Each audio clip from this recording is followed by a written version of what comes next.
But then immediately sort of the imposter syndrome started to sink in, and I was like, oh my gosh, like, I don't think I can do this. Like, I just look up to all these women that have played this role for so long.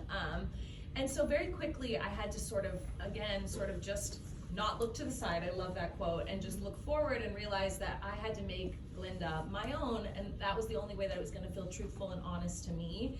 And I think that's the only way that the audience feels like it's truthful and honest. And the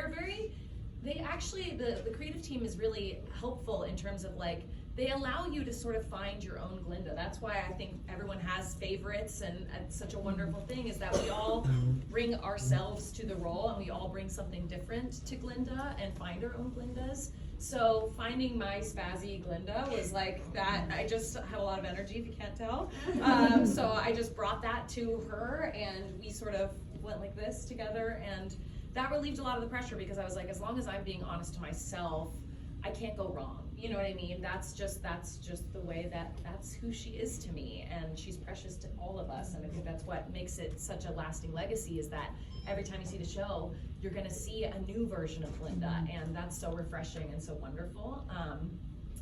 But what was I saying? Legacy, oh my gosh. Legacy, how did it help you grow as a person? Oh, I mean, I grew immensely just by following her journey.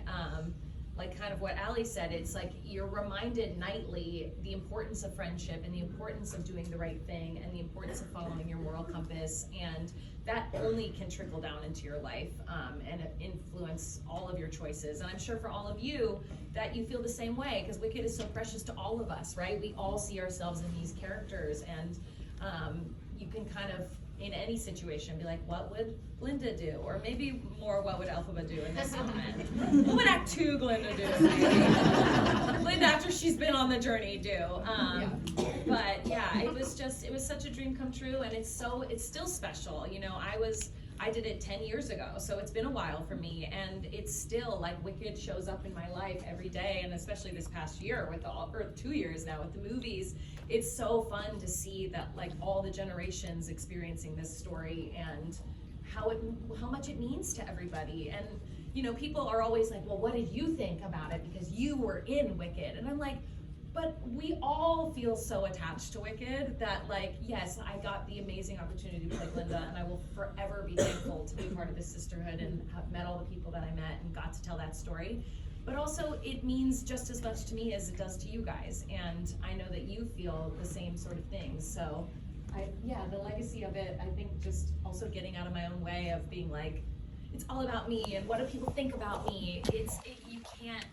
It's so hard to be an actor if all you care about is what people think about your performance. That's just never gonna work. It's never gonna land. So you just gotta go with your gut, and there are some days where it's a lot easier than other days. Some days I don't trust myself, and I think that's just being human.